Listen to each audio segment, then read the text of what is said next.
अगर कोई प्रॉपर्टी है और वो प्रॉपर्टी रेजिडेंशियल प्रॉपर्टी है, लेकिन अगर वो किसी कमर्शियल ट्रांजैक्शन का पार्ट कॉन्स्टिट्यूट करती है, तो क्या उस सिनेरियो में कमर्शियल सूट फाइल हो सकता है?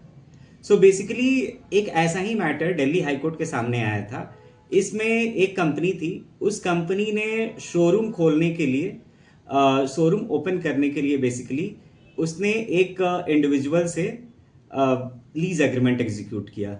और वो लीज एग्रीमेंट में जो प्रॉपर्टी थी, जिस प्रॉपर्टी के रिस्पेक्ट में ये लीज एग्रीमेंट हुआ, वो एक रेजिडेंशियल प्रॉपर्टी थी। At later point of time जो म्युनिसिपल कॉर्पोरेशन ऑफ दिल्ली है, उसने उस प्रॉपर्टी को सील कर दिया।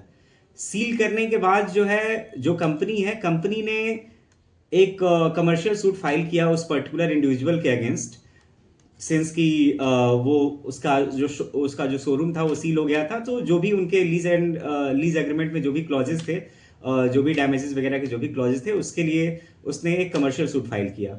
लेकिन जो डिफेंडेंट यहाँ थे, डिफेंडेंट ने ये स्टैंड लिया कि सिंस ये जो प्रॉपर्टी है, ये प्रॉपर्टी रेजिडेंशियल नेचर की है, तो इस सिनेरियो में कोई कमर्शियल सूट नहीं फाइल हो सकती है। तो तो यहाँ दिल्ली हाई कोर्ट ने ये हेल्ड किया है कि नहीं, even though the property is a residential property and if it forms part of a commercial transaction, then in that scenario एक कमर्शियल सूट फाइल हो सकता है। ये जो जजमेंट है दिल्ली हाई कोर्ट का, इसका नाम है TCNS clothing company limited versus Sunil Kumar and another.